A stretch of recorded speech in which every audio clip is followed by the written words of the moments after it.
All right, welcome to another episode of What's Your Story?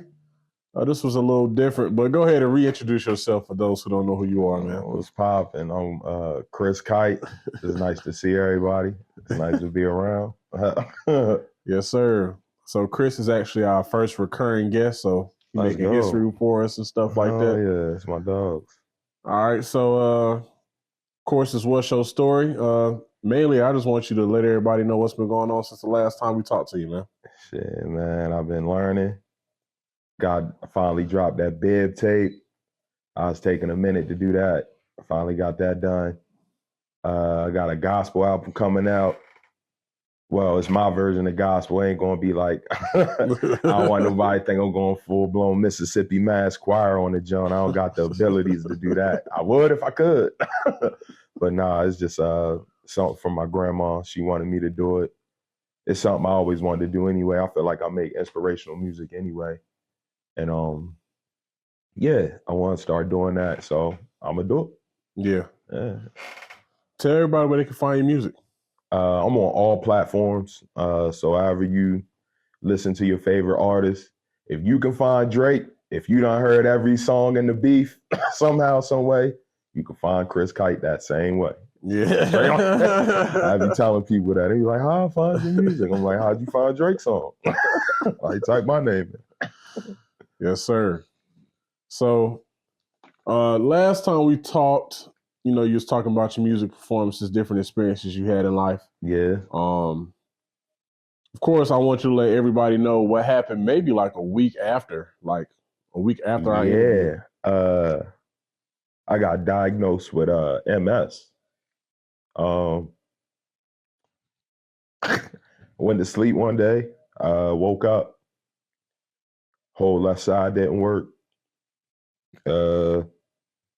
I just kept it pushing. You know me. I ain't gonna let nothing stop me. Plus being young, when something happened to you, it ain't denial, but it's like, damn, I'm young. Like, nah, dog. And plus, it happened before, like 2 years ago. I woke up, my arm didn't work. But being an athlete, you like, oh, I probably pinched a nerve. And I was like, I'll be all right.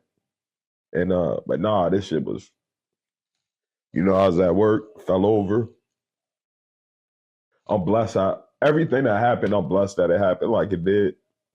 But yeah, fucking, I got everything I prayed for too, because I wanted all the homies to be in the same room. I got that. I ain't seen my family in a minute because being from Baltimore, they still stuck. And I'm not gonna say stuck up there, but they still live in Maryland. Yeah. My sister, she growing up, she live in Delaware. My brother, he's stationed in Poconos right now. So it's hard to get everybody together.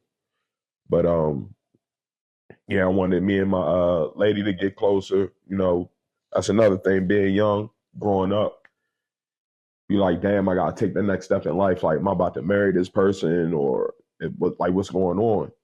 And it wasn't like we was on the rocks or anything like that. But I just wanted to know, figure something out, get signs, and it just so happened that I got sick, and I'll take it because it worked out. I always say everything gonna work out, And just like I said the last time, it might not have been my time because I had to learn things, I had to appreciate things more. Not saying I didn't, but, when you go through things and you see who there for you, you see what things are really about. And I'm glad I got to figure it out. And I didn't have to, I ain't have to go to jail like some people I know do.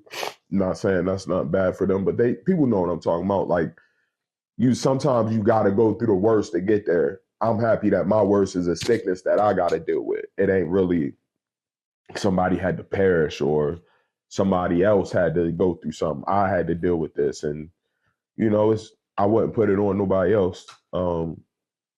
Yes, it is what it is. Yeah. About to say, everybody can see it's still affecting you.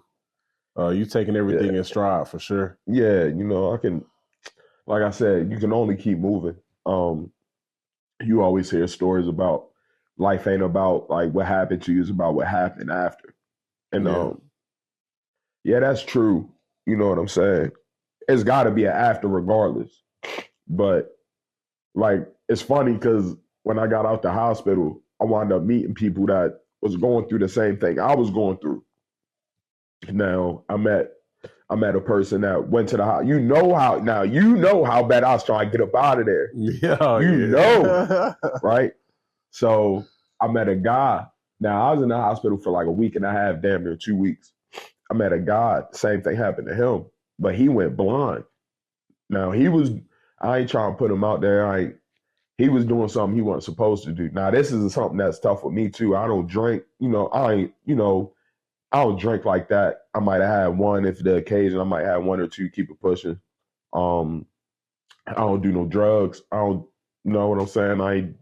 I'm a bigger dude, but it ain't like I'm huffing down, my 600-pound life. I'm gonna order 10 pizzas, show up to the house with 6 of them jokes. I ain't doing nothing wild like that. But this guy was, he was partying one night and I guess he coughed or something and he went blind. And he thinking like, oh, I'm smacked. So he went to sleep and he woke up, or took a nap and he woke up, he still couldn't see. That's what happened to me. My whole vision went white at one point and I couldn't, nothing you could do about it. So he goes to the hospital, they say he got MS. But once he got his vision back, he's like, oh, I'm straight. He tried to get up out of there. He didn't know the severity of everything. But that come with me, I had a support system there. He didn't have his people there. I prayed to have my people there. He didn't. He out at the house. He out of the hospital. I see him like shit, like months down the road, like a month later after I get out, because I still can't move. But one of the people that was helping me and my girl out, they was about to leave town. So my girl was like, hey, if you can walk and stuff, like, because I got a walker, I got a cane and stuff like that. But if I need to use it, I will. But if I don't, I'm going to try to limp the best I can. And she's like, hey, we can go. And I wanted to say thank you. So I wound up seeing the dude there. He was like, yeah, I had to get up out of there. I'm like, dog, you don't even, it's ain't like what you just went through. That's just a small piece of everything. Like, you should go back. And I don't know what he's doing. He's probably still working. I hope he's still working, because I know, I can't. I lost everything when I went to the hospital. Like, I lost friends, I lost my jobs. You know what I'm saying? Like, yeah. But then I met a lady. Well, I ain't meet her, but I heard a story of a lady. Her mom got diagnosed with MS. And she's older, and she just quit. Like, she's basically quit life. She started drinking, and I'm just glad that I could see steps and I could see different roads, and I could see what I'm blessed with, and and I'm happy I can make certain choices. And I always felt like I made good choices, but I realized, like, when you do stuff, you like, in the moment, you like, all right, that's the right thing to do. But hindsight's always 2020. But the best thing with me is that I got a chance to reset, because I had to sit down. Like, I can't do a lot of stuff right now. That don't mean I won't be able to, but for right now with MS, people don't, if you don't know, like, it's a disease in your brain. So like for me, like when my arm, like I asked you to help me walk that day. It ain't that I ain't want to walk. It's like, I ain't do nothing to myself. Is that I just couldn't. Like, even now, like my arm and shit, like it moved, but it ain't gonna, like, right now my right side is affected. So like, it's fucked up, but it ain't nothing I can do about it. I can just take my meds. Like, same way I went to sleep and woke up. Like, I guess one day doing my meds and keep moving. One day, hopefully I wake up and I'll be as close to normal as possible and I can move from there. But I'm still on that journey to get there. I get my first shot, my first full dose of Ocrevus. So shout out to Ocrevus. Y'all want to put me in a commercial. I promise I'm funny and I won't be crying. But yeah, I get my first full dose of Ocrevus the 9th of January. So we'll see how it go. But nah, you know me, dog. I wasn't gonna let this stop me anyway. Even in the hospital, like, they didn't want me to walk around. Man, I told my dad, I was like, yo, you the only person that's going to get up with me, dog.